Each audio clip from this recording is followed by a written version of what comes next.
Buenas tardes, en estos momentos le vamos a hacer una breve explicación de lo que es tanatología en medicina legal. Somos un equipo compuesto por 4 participantes, mi nombre es Yasmi Piña, Yani Saavedra, José Romero y Franklin Méndez.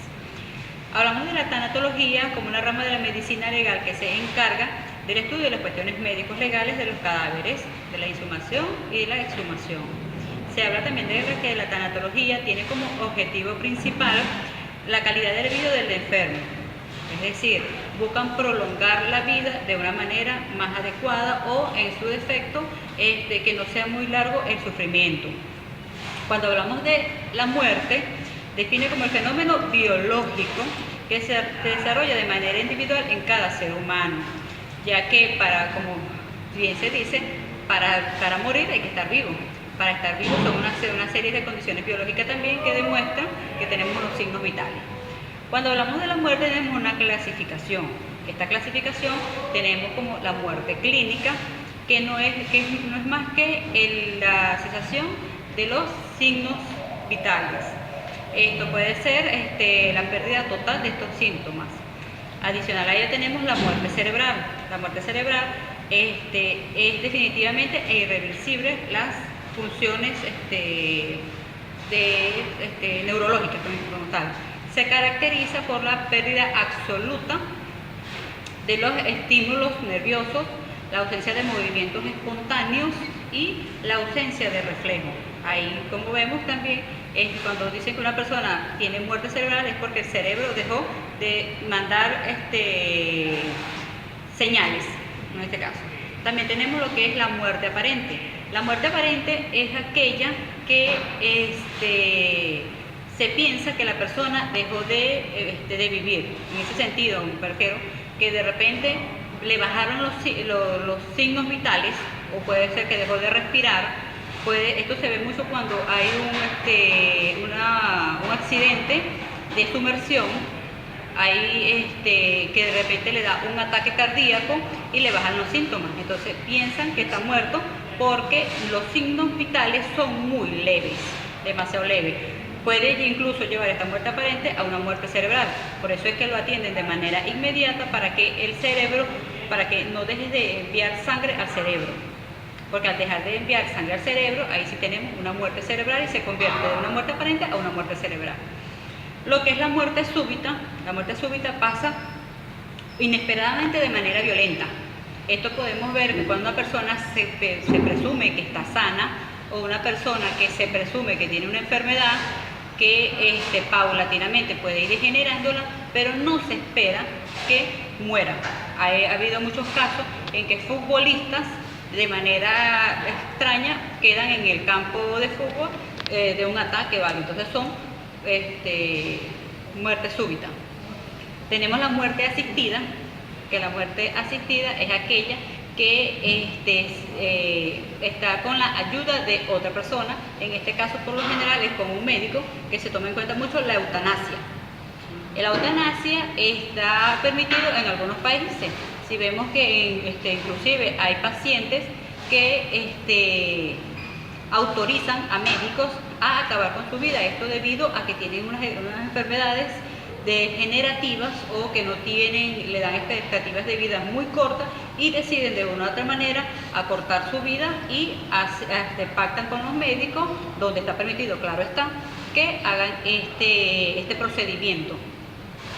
También se toma en cuenta como muerte asistida cuando es un suicidio. Claro, eso no está permitido el suicidio, pero es porque voluntariamente esa persona decide quitarse la vida.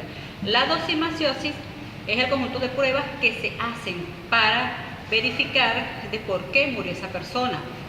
Pueden ser exámenes suprarrenales, urinarias, es para determinar en qué momento ocurrió esa muerte y el porqué de esa muerte. Entonces, de allí pasamos a lo que es la tanacronodiagnóstico, que es la ciencia que estudia el porqué o buscan de manera exacta por qué esa persona murió. Entonces, a raíz de ello, vienen lo que son los fenómenos cadavéricos y que esto lo vamos a explicar un poco más adelante. Sí. Continuando con la exposición, les voy a hablar sobre los fenómenos cadavéricos. Es un conjunto de cambios y modificaciones y alteraciones que acontecen en el cadáver, en un cuerpo humano. Entre esto tenemos los fenómenos cadavéricos tardíos. Estas son manifestaciones en el cual en el cuerpo humano se va a reflejar dependiendo el ambiente donde se encuentre. Si estamos en un ambiente de mucho calor, este es un cuerpo que se va a descomponer más rápido. Si lo tenemos en un ambiente que está más frío, este es un cuerpo que se va a mantener más tiempo para su descomposición. Por eso que son tardíos en el tiempo. También con las aplicaciones de químicos conservantes que se le suministra al cuerpo para que dure un poco más. Generalmente se utilizan en los funerales, es decir, cuando al cuerpo se le suministra químicos para que permanezca más tiempo, para que así le dé tiempo a la persona o a los familiares de velar a sus seres, o en efectos legales para la policía poder tomar las muestras y hacer las investigaciones pertinentes a la muerte de esta persona. Tenemos la deposición, que es aquella donde el cuerpo es sacado de los líquidos, le sacan los líquidos grasos del organismo para que a su vez aguante un tiempo más. Tenemos la momificación, que se usaba en los tiempos de los egipcios, donde le sacaban todos los líquidos al cuerpo para así perdurar más tiempo este cuerpo y embalsamarlo en unas tumbas especiales que en ese tiempo se hacían para que el cuerpo durase más tiempo. Eso más que todo lo hacían con los reyes y los faraones de esa época. También tenemos la tanatología de la medicina legal. Factores que influyen en la putrefacción. Los factores, en estos casos, el calor es uno de los factores que influyen mucho en la putrefacción de un cadáver, ya que vemos que acelera las bacterias y que estas bacterias salen del intestino, generalmente del cuerpo del fallecido, y aceleran rápidamente la descomposición de la carne y las grasas que la conforman. Estas se dividen en acelerantes y retardantes. Tenemos los acelerantes, que sería la obesidad, la infancia del traumatismo, extensos, y la exposición del cuerpo a aire libre, como les hablé anteriormente. En los retardantes tenemos que cuando son por hemorragia, intoxicación con CO2 y de cianuro. Tenemos la cremación, exhumación del cadáver. En la cremación, cuando el cuerpo humano ya fallecido es quemado. Esto se hace en sitios especiales donde están los equipos para cremar a la persona. Se llaman crematorios, en el cual la persona es incinerada, es metida en un cofrecito y entregada a los familiares. Tenemos la exhumación, es cuando ya la persona ha sido enterrada, ¿verdad? Y la policía necesita investigar a qué se debe la muerte de esta persona. Entonces, con el permiso de los familiares y los requisitos necesarios de los permisos que se exigen de sanidad, se saca el cadáver, se hacen los estudios pertinentes que correspondan al momento y debidamente se vuelve a sepultar el cadáver. La humanización es cuando la persona al fallecer es enterrada, bien sea en una fosa o bien sea en la autopsia. Se dice que es el procedimiento que se realiza donde se describe al cuerpo humano y se recolectan muestras para exámenes complementarios. La palabra autopsia significa ver por sí mismo y se usa como sinónimo necropsia y exámenes post-mortem.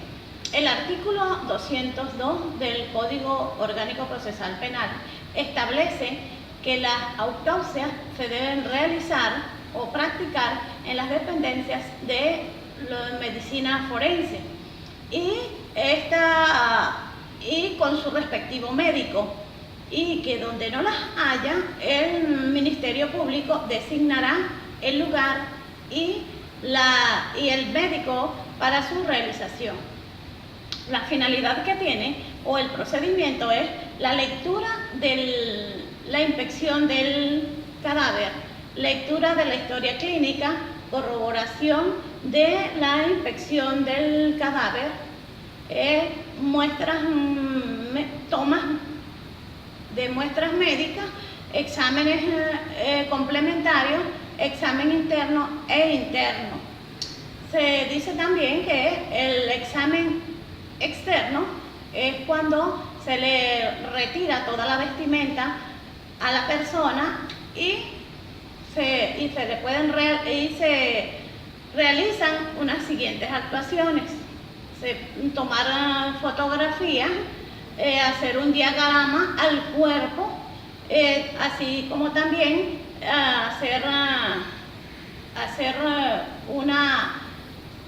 revisarla. Se debe describir cada lesión, localización anatómica, las características y recabar pruebas de interés criminalístico, como por ejemplo el pelo, los bordes de las uñas, las fibras,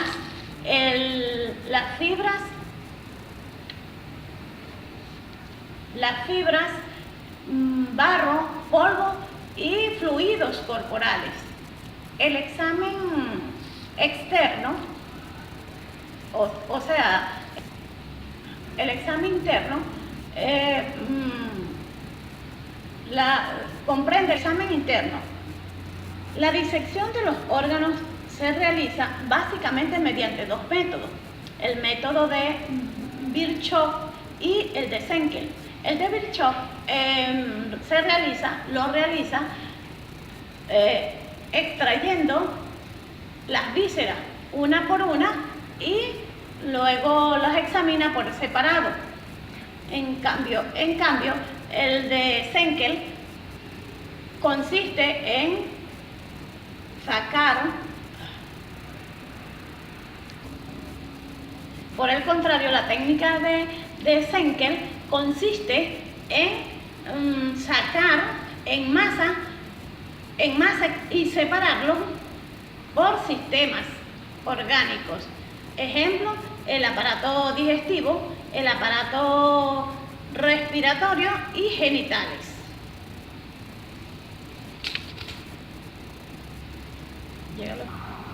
Los tipos de autopsia: autopsia forense o médico legal.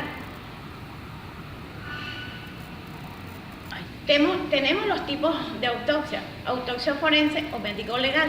No tiene un interés sanitario, sino que tiene una finalidad social.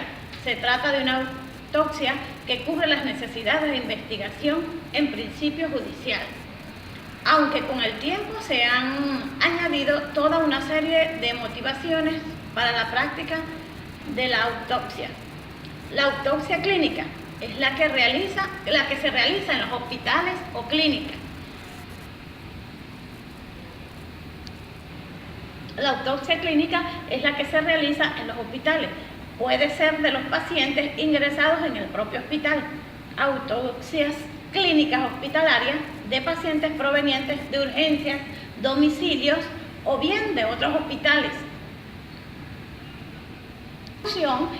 El protocolo de autopsia y el acta de defunción o certificado de defunción son los que definen o son los puntos finales de una autopsia.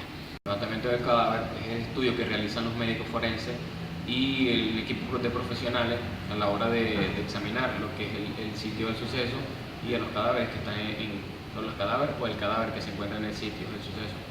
Es decir, que en el hallazgo, en el sitio donde se encuentre, realizar la inspección para así determinar la etimología de lo que fue el suceso, si fue violentamente o de solamente de un suceso natural. Podríamos hablar lo que dice lo que considera el Código Orgánico Procesal Penal en su artículo 200 y en su artículo 186, donde habla de lo que es el acta que se debe levantar al momento de encontrar el cadáver. que dice, lo cito textualmente, que dice que el acta del levantamiento del cadáver, la cual debe contener todos los datos obtenidos por el médico forense durante la práctica de la diligencia, a los fines de servir como elemento fundamental para el desarrollo de la investigación. Es decir, que todo lo que se recolecte en el sitio del suceso, todas las pesquisas, las que se realicen en el sitio del suceso, a los cadáveres debe quedar plasmado en el acta de levantamiento del cadáver. También pasamos a lo que es decir la fijación del sitio de levantamiento, que una vez la presencia de las evidencias físicas y asociadas con el hecho investigado, mediante una inspección ocular se procederá a fijar en una de ellas. Es decir, que para hacerlas constar y favorecer una restitución, en una escena posterior, hacerla una restitución y hacerle un nuevo modelo para así poder entender lo que allí pasó en el sitio del suceso. La fijación debe ser realizada por aquellos funcionarios responsables, estos también autorizados por el Ministerio Público, que están obligados a realizarla, funcionarios bien enteramente acreditados y capacitados para hacer lo que es el levantamiento del cadáver. Los hechos a investigar podrían ser lo que vienen a hacer lo del levantamiento del cadáver, que sería comprobar el fallecimiento en el lugar del suceso, o precisar la posible causa de la muerte o la posible muerte del hoyo occiso. Precisar la posible data de la muerte también, recolectar las evidencias para así llegar a una conclusión de una posible muerte, por qué sucedería, y la identificación del cadáver de ser posible esto. Cabe destacar que en el levantamiento del cadáver debe realizarse en varias etapas, es decir, que una es la inspección judicial en el lugar de los hechos, es decir, la comisión que se dirige al lugar para hacer lo que es la inspección judicial en sí, y el levantamiento del cadáver, que lo realizan los cuerpos encargados para esto, que en nuestro caso, en nuestro país, es el 6CPC, que realiza juntamente con los médicos forenses todo este tipo de procedimientos. En un caso práctico, podríamos hablar de un accidente de tránsito, que va un carro, va a una alta velocidad y colisiona con otro vehículo. Para ser redundante, podríamos decir que en el sitio de suceso se puede evidenciar que fue por alta velocidad, y en el vehículo se determina que pudo haber habido ingesta de alcohol en el momento y fue causante de lo que fue el accidente. Podemos decir que el certificado de defunción es el documento oficial que emite el registro civil por un determinado caso y lo registra en sus archivos. El certificado de defunción será expedido por el Ministerio del Poder Popular con competencia en materia de salud, y suscrito debidamente por un personal médico. El solicitante, ¿quiénes se pueden ser los solicitantes? Puede ser la cónyuge, los familiares hasta tercer grado de consanguinidad y de primero de afinidad. Podría ser los capitanes de un buque en el lugar donde haya muerto la persona. Un breve análisis de la ley de registro civil podría ser que está enmarcada en los principios del derecho que tienen las personas a la identidad. Nos habla la ley también de lo que es los estados de hecho de las personas a un derecho que se les reconozca para así hacer valer luego, posteriormente, en una jurisdicción voluntaria.